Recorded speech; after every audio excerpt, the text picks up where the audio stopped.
Alors, dans ma recherche, j'ai été confronté à trois niveaux.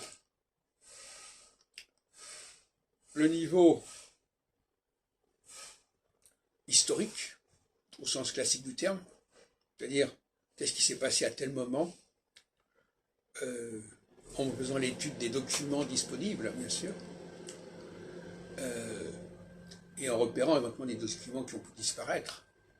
Je pense à mes travaux sur Nostradamus.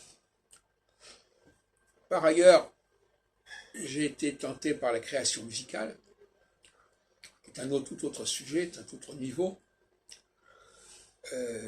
qui est pour moi néanmoins lié à la biologie, parce que pour moi les mains, c'est elles qui font la musique, et donc il faut laisser parler le corps quand on fait de la musique.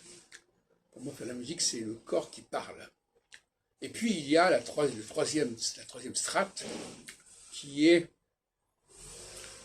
celle de la théologie, qui est celle de comprendre ce que les dieux, et j'emploie de plus en plus le pluriel, parce que Elohim c'est un pluriel, et Yahvé, j'ai montré l'autre jour que c'était un pluriel. Il faut lire Yahou, et le ou en hébreu c'est un pluriel.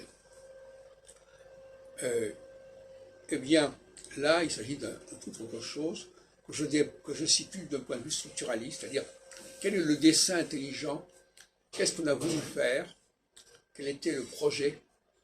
Voilà, donc il y a plusieurs niveaux de lecture du monde et de soi-même. Laisser parler le corps quand on fait de la musique ou même de la peinture, je suppose. Laisser parler les yeux quand on étudie les documents, les éditions, et puis laisser parler l'intellect quand il s'agit de reconstituer structurellement le monde, pas le monde dans l'univers dans son ensemble, mais le monde dans lequel nous vivons, c'est-à-dire ce système solaire qu'il faut structurer, et cette humanité qu'il faut également structurer et apprendre à structurer. Structurer, ça veut dire ici comprendre quelle est sa structure. Là, il s'agit d'une démarche scientifique, mais ça n'est pas la même science que celle de l'observation du ciel, en général. C'est la science qui s'occupe de comprendre le plan divin.